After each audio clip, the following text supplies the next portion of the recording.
C'est sans aucun doute l'un des plus beaux buts, sinon le plus beau inscrit cette saison dans le championnat de Ligue 2 et il est l'œuvre de l'Angevin Anthony Modeste.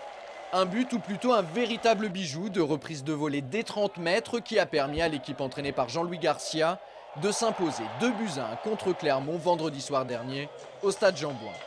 Je vois Claudio qui va dévier le ballon et puis je sens que je peux bien la prendre et puis après elle va où elle va et elle va au fond du filet. C'est le plus beau, moi c'est un que je préfère. Pourtant, les choses avaient plutôt mal débuté pour les joueurs du SCO. Menés au score dès la demi-heure de jeu sur cette réalisation auvergnate, les Ligériens ont dû puiser dans leurs réserves pour tout d'abord égaliser grâce à la complicité du portier adverse sur ce pénalty de Modeste, avant de prendre un avantage définitif grâce au chef-d'œuvre de la soirée. Au final, Angers signe un succès au forceps, ce qui l'installe à la 7e place du classement. Le podium n'est plus qu'à 4 points, même si Metz, 3e, compte un match en moins. On a su aller trouver les ressources physiques, mentales, pour revenir au score et gagner ce match, même si nous avons souffert. Prochain rendez-vous pour le SCO vendredi prochain. Les hommes de Jean-Louis Garcia se déplacent à Strasbourg pour le compte de la 27e journée de Ligue 2. Ce genre de match, dans le contexte dans lequel on était, c'est très encourageant. Donc voilà, on ne va pas s'enflammer, mais ça fait des semaines et des mois même qu'on est frustré et qu'on a mal au bide à chaque fois. Et là, au moins, on va pouvoir se détendre et profiter. C'est une victoire qui fait vraiment du bien pour les handballeurs d'Angers-Noyant. Samedi soir, ils l'ont emporté 22-17 à la salle Jean-Bouin face à l'équipe de Villeurbanne. Ce succès est d'autant plus important qu'Angevin et Villeurbanais sont à la lutte pour le maintien en championnat de 2e division.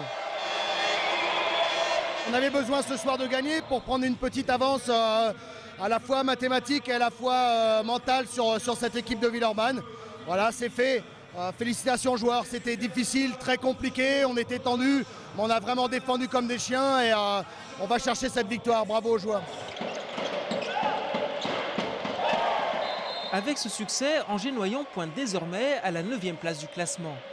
Les joueurs angevins vont maintenant pouvoir profiter d'une petite trêve avant de se rendre à Hasbrook dans 15 jours.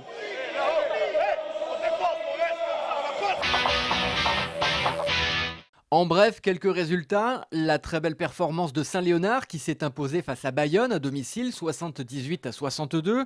Cela leur permet de remonter à la 11e place avec cependant un match d'avance. L'ABC de son côté continue sa descente, défaite à Reims 79-65 et désormais une 9e place. En hockey, les Ducs s'imposent 4-2 à Morzine-Avoria. Cela fait du bien alors qu'ils reçoivent Rouen ce mardi.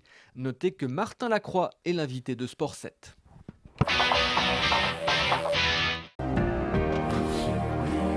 Samedi et dimanche, les championnats de France jeunes de plongeon se sont déroulés à la piscine Jean-Bouin.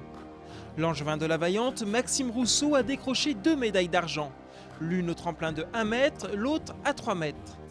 On termine ce Sport News avec quelques images de cette discipline peu connue.